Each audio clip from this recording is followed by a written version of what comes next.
मधु कोड़ा की पत्नी चुनाव लड़ रही है और चंपई चचा के महेंद्र सिंह धोनी बाबूलाल सोरेन चुनाव लड़ रहे हैं। इसका क्या मतलब इसका? रघुवर दास 25 साल तक रहे कि नहीं? आज भी उड़ीसा के गवर्नर है, फिर भी पेट नहीं भरा, अपनी पुतोहों को चुनाव लड़ा रहे हैं। चंपई सोरेन 2 बार मंत्री रहे, मुख्यमंत्री रहे, फिर भी पेट नहीं भरा, बाबूलाल सोरेन को चुनाव लड़ा रहे हैं। मधु कोड़ा झारखंड के इतिहास में सबसे बड़ा घोटाला किया, फिर भी पेट नहीं भरा, अपनी पत्नी को चुनाव लड़ा रहे हैं। अर्जुन मुंडा जो मुख्यमंत्री के साथ साथ दिल्ली में जाके सेंट्रल मंत्री रहे, केंद्रीय मंत्री रहे, फिर भी पेट नहीं भरा, अपनी बीवी को चुनाव लड़ा रहे हैं। राजा के घर में रानी, राजा के घर में राजा। इसीलिए आज जरा महतो और प्रेम मार्डी का जितना जरूरी है, इसीलिए नहीं तो राजा के घर में रानी और जनता के घर में नौकरानी। राजा के घर में रानी और जनता के घर में नौकरानी। अगर इस व्यवस्था को तोड़ना है, इस परंपरा को तोड़ना है, तो इस बार कहीं आगे पीछे ऊपर नीचे नहीं, केवल और केवल कैंची छाप में मुहर लगाना है। नहीं, आप बताइए, क्या प्रेम मार्डी इनके बाप करोड़पति हैं? क्या इनके बाप का हवेली है? तो इसलिए ये जीत जनता की जीत होगी, और नहीं तो फिर वही रघुवर दास की बहू और अर्जुन मुंडा की बीवी चुनाव लड़ेगी। और हम और आप झाल मुढ़ी बेचेंगे, हम और आप पकौड़ी बेचेंगे, हम और आप पोथी माछ बेचेंगे। इसलिए उस व्यवस्था को रोकिए, वो व्यवस्था बहुत घातक है। एक ही परिवार से विधायक मंत्री बनने से रोकिए, वो व्यवस्था बहुत घातक है। अगर उस व्यवस्था को नहीं रोकेंगे तो गरीब का बेटा कभी आगे नहीं बढ़ पाएगा। आज पेपर लीक क्यों होता है, किसके लिए होता है, ये आपको भी मालूम है। आपके पढ़ने वाले बच्चों को पेपर लीक की सौगात मिलती है और मुख्यमंत्री की पत्नी को मिलता है। क्या मिला आपके बच्चों को? पेपर लीक मिला। क्या मिला आपके बच्चों को? आंदोलन में लाठियां मिली। प्रेम मार्डी 6 महीना जेल में रह के आए हैं। क्या मिला जनता के बच्चों को? क्या मिला जनता को? क्या मिला जनता को? मिला लाठियां। जनता के बच्चों को मिला पेपर गड़बड़ी। जनता के बच्चों को मिला केस मुकदमा। और हेमंत सोरेन की पत्नी कल्पना सोरेन को मिला गांडे का टिकट। रोकिए इस व्यवस्था को, रोकिए इस व्यवस्था को। अगर इस व्यवस्था को नहीं रोक पाते हैं तो फिर गरीब आदमी की आवाज कोई नहीं बनेगा, गांव किसान मजदूर की आवाज कोई नहीं बनेगा। रोकिए इस व्यवस्था को, रोकिए इस व्यवस्था को। इसलिए आपसे विनती है, इस बार झारखंड में एक ऐसी क्रांति आई है, अगर हम लोग राजनीति में आते हैं, स्थापित हो जाते हैं, तो विश्वास कीजिए जनता का सर कभी झुका हुआ नहीं मिलेगा। चाहे वो थाना रहे या ब्लॉक रहे,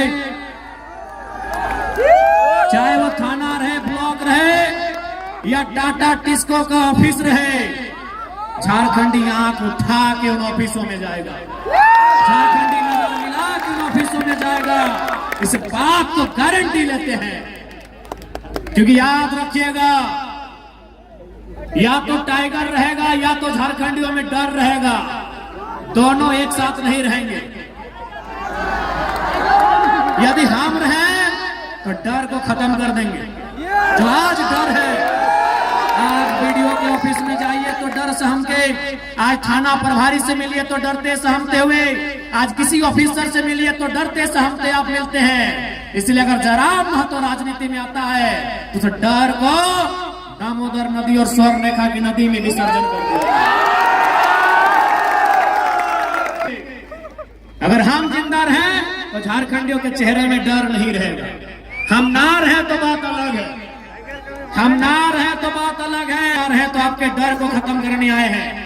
हम उस डर को खत्म करने आए हैं जो आज आपने बरसों से एक दास्तां, दर्द और उत्पीड़न की जो दास्तां झेली है, उस दास्तां को खत्म करने आए हैं। आज यही कोल्हान, यही जमशेदपुर, यही सरायकेला, एक से बढ़कर एक कल कारखाने, एक से बढ़कर एक कंपनियां, लेकिन झारखंड के बच्चों को क्या मिला?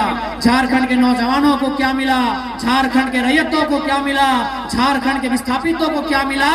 उन्हें केवल और केवल गुलामी की जंजीरें मिली है। और जितनी रेवड़ी की पोस्टें, अरे सुनने में आया रघुवर चाचा 150 को तो अपना खाली गोतिया भैया में नौकरी टाटा में लगा दी। माननीय रघुवर दास, बताइए, अगर इस व्यवस्था को नहीं रोकेंगे तो कैसे होगा? रघुवर दास सिर्फ अपना आपूस कुटुंब में अपना बच्चा, अपना साली का बच्चा, अपना भौजाई का बच्चा, ऐसे बच्चा चच्चा करते करते 200 लोगों को टाटा में नौकरी दिलाए हमारे पूर्व मुख्यमंत्री। जमीन हमारी गई, खून हमारा बहा, कभी गोवा गोलीकांड में तो कभी सुनील महतो की शहादत के रूप में। गर्दनें हमारी काटी गई और नौकरियां किसी और को बांटी गई। यही झारखंड की सच्चाई है। इसलिए हम लोग यदि आते हैं तो मैनेजमेंट बाप बाप करेगा। हम लोग अगर सत्ता में आते हैं, अगर अधिकारी गलत रहेगा तो कोई बख्शा नहीं जाएगा। इसलिए ये केवल चुनाव नहीं है, ये महज एक पॉलिटिक्स नहीं है, ये क्रांति है। और इस क्रांति का आप सभी को साक्षी बनना है। आज क्या नहीं हुआ? आज इसी कोल्हान की बात करें तो जो कंपनियां यहां स्थापित है, आज वो कई करोड़, कई हजार करोड़ की संपत्ति बना ली, लेकिन जिन लोगों ने जमीन दिया है, जिन लोगों ने अपने पूर्वजों की जमीन दिया है, आज वो प्रत्येक दिन 500 रुपए की रोजी नहीं पा रहे हैं। ये सच्चाई है। इसलिए हम लोग अगर आते हैं सत्ता में तो सबसे पहले जो विस्थापन का मामला है, जमीन संबंधित मामला है, उन्हें दुरुस्त किया जाएगा। हमने अगर जमीन दिया है तो नौकरी 3rd और 4th ग्रेड की हमारी पीढ़ी दर पीढ़ी देनी होगी। हम लोग इस बात को सुनिश्चित करेंगे। टाटा रहे चाहे टिस्को रहे, उन्हें सीधा जवाब तलब करेंगे। इस बात को हम लोग पूरे तर्क के साथ प्रस्तुत करेंगे कि हमारे पूर्वजों ने आपको जमीन कंपनी फैक्ट्री के लिए दिया है, लैला मजनू का पार्क बनाने के लिए नहीं दिया है। हमारे बाप दादा क्या सोच के जमीन दिया है? ये बोल के जमीन दिया है कि वहां फैक्ट्री लगेगा, जब वहां फैक्ट्री लगेगा वहां काम होगा और हमको वहां नौकरी मिलेगी। हमने आपको यहाँ पार्क बनाने के लिए और स्टेडियम बनाने के लिए जमीन नहीं दिया है। अगर आप काम नहीं कर पाते हैं, हम लोग जमीन वापसी की भी मुहिम चलाएंगे। इसलिए याद रखिएगा, इस बार का चुनाव महज चुनाव नहीं है। इस बार का चुनाव एक क्रांति है। इस बार का चुनाव स्थानीय नीति के लिए, इस बार का चुनाव बेहतर शिक्षा स्वास्थ्य की सुविधा के लिए, इस बार का चुनाव झारखंडियों के हाथों में रोजगार के लिए होगा। इस बात को ध्यान रखना है। नहीं, बताइए, आज इन 24 सालों में जिस झारखंड के पत्तों का दाम मिलता है, कोयला तो छोड़िए दीदी लोग, हम कोयला नगरी से आते हैं, धनबाद से। कोयला तो छोड़िए, आपके यहाँ लोहा, हमारे यहाँ कोयला और लोहा तो छोड़िए, हमारे झारखंड में पत्तों का दाम मिलता है ना। इन नीम पत्ते का नहीं बात कर रहे हैं, केंदू पत्ता, चुकरू पत्ते का बात कर रहे हैं। केंदू पत्ते से बीड़ी बनता है, चुकरू पत्ते से घोंग बनता है। झारखंड में पत्तों का पैसा है, और वहां अगर झारखंडियों की दशा ऐसी है तो सवाल सत्ता से होता है। सवाल सत्ता से होता है। आज 24 वर्षों ने इस राज्य को इतना गरीब किया गया, इस राज्य को इतना लूटा गया कि हमारी माएं बहनें 1000 रुपए के लिए लाइन में लग गई। मैया सम्मान योजना के नाम पे 1000 रुपए लाइन लग गई। ये सम्मान नहीं है माताओं, हमारी बहनों, ये सम्मान नहीं है, ये भीख है। जिस दिन कल्पना सोरेन लाइन में लग के 1000 रुपए लेगी, हम मानेंगे सम्मान है। ये भीख है मेरी माताओं, ये सम्मान नहीं है, ये भीख है। 1000 रुपए निर्मल दास ने, बिरसा भगवान ने 1000 रुपए पाने के लिए शहादत दिया था।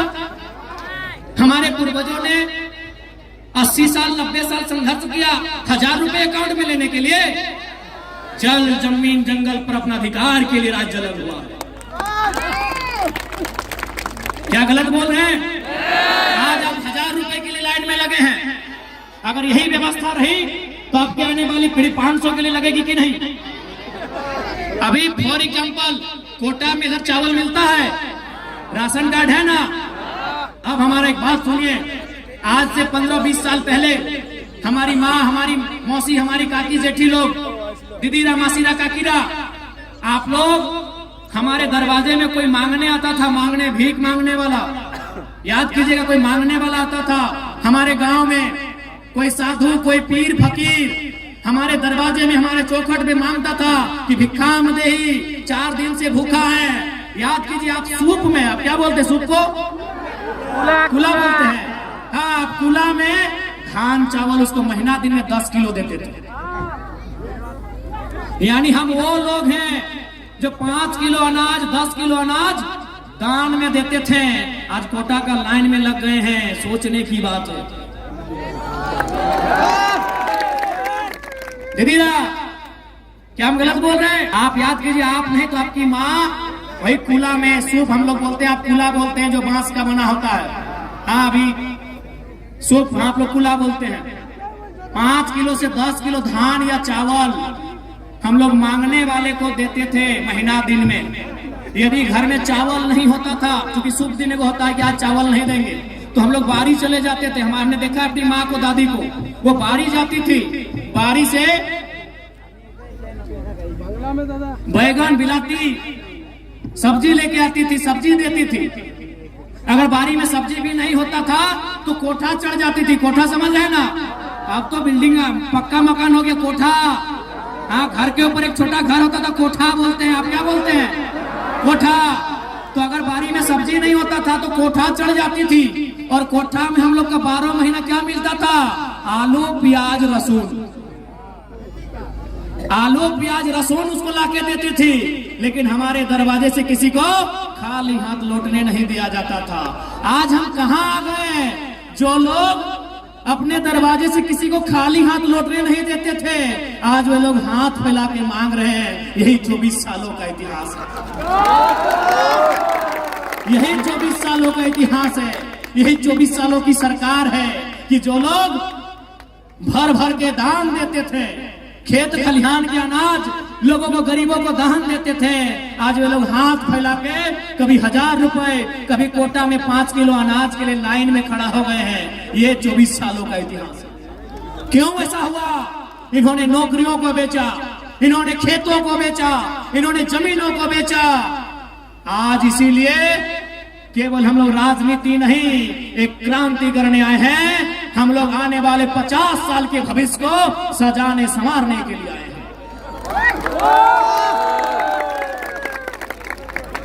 इसलिए और हम लोग एक नई शुरुआत करने आए हैं। क्योंकि अगर कोई गरीब है ना, इसका मतलब कोई बहुत ज्यादा अमीर है। कोई अगर गरीब है, इसका मतलब कोई बहुत ज्यादा अमीर है। कौन? चंपई सोरेन, अर्जुन मुंडा बहुत ज्यादा अमीर है। इसलिए हम लोग एक नया सिस्टम लेके आए हैं कि हमारी पार्टी से कोई भी विधायक बनेंगे, वो 75% अपनी सैलरी, अपनी 75 यानी 100 रुपया में 75 रुपया गांव, गरीब, किसान के बच्चों के बेहतर शिक्षा, स्वास्थ्य के लिए दान करेंगे। हमारे पार्टी से यदि कोई विधायक बनते हैं और वो अगर जमशेदपुर से हैं, वो धनबाद में अगर 1 इंच भी जमीन खरीद लिए तो उनको अगली बार टिकट नहीं देंगे।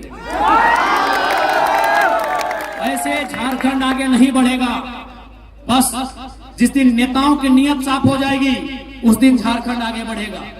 झारखंड का सारा खजाना कुछ परिवारों के पास है, चाहे वो हेमंत सोरेन जी का परिवार रहे, सुदेश महतो जी का परिवार रहे, चंपई सोरेन जी का परिवार रहे, या अर्जुन मुंडा जी का परिवार रहे, या मनीष जायसवाल रहे, और क्या है परिंदा, चाहे मधु कोड़ा जी रहे। इसलिए अंत में इतना ही कहेंगे, इस बार राजनीति को आपको समझना होगा। यदि आप राजनीति को नहीं समझेंगे तो राजनीति आपको नहीं समझाएगी। इसलिए आपसे विनती है, प्रार्थना है, इस बार बदलाव के लिए आपका वोट हो। और आज ये माहौल देख के एकदम विश्वास है कि सरायकेला विधानसभा इस बार इतिहास लिखेगा। सरायकेला विधानसभा इस बार इतिहास लिखेगा। जय झारखंड। हम लोग और 4 जगह जाना है, गला की हालत खराब है। बस हमको डॉक्टर बोला कि ज्यादा बोले, थोड़ा सा इधर सूजन हो गया गला में से, तो डॉक्टर हमको बोले कि आप थोड़ा भाषण देना बंद कीजिए। हम एक लाइन बोले, बड़ी कठोर लाइन बोले कि देखिए डॉक्टर साहब, अब हम जिंदा रहे चाहे मर जाएं, 20 तारीख से पहले नहीं रुकेंगे। अभी देखिए पूरा माथा में गाड़ी में तेल लगाते लगाते पूरा दर्द देने लगा है। आंख दर्द, माथा दर्द, घचा दर्द, पूरा चारों तरफ दर्द दे रहा है। तो ये दर्द हम लोग इसीलिए सह रहे हैं ताकि हमारे आने वाले पीढ़ी को दर्द सहना ना पड़े। ঠিক আছে, সবাইকে জোহার, সবাইকে ধন্যবাদ। ভালো লাগছে, ভালো করে থাকবে। তোমাদের চুনাव চিহ্ন কেচি ছাপ, তোমাদের প্রত্যাশী প্রেম দাদা। প্রেম দাদা তোমাদের আপনার প্রত্যাশী বটে, দমে ধাক্কার প্রত্যাশী বটে, ভালো প্রত্যাশী বটে, খুব ভালো প্রত্যাশী বটে। ইয়াকে তুমি ঢের সারা প্রেম দিবে, এটা তোমাদের সঙ্গে আমি জিজ্ঞাসা করছি, এটা তোমাদের আশীর্বাদ আমি মানছি। জয় ঝাড়খণ্ড, জোহার।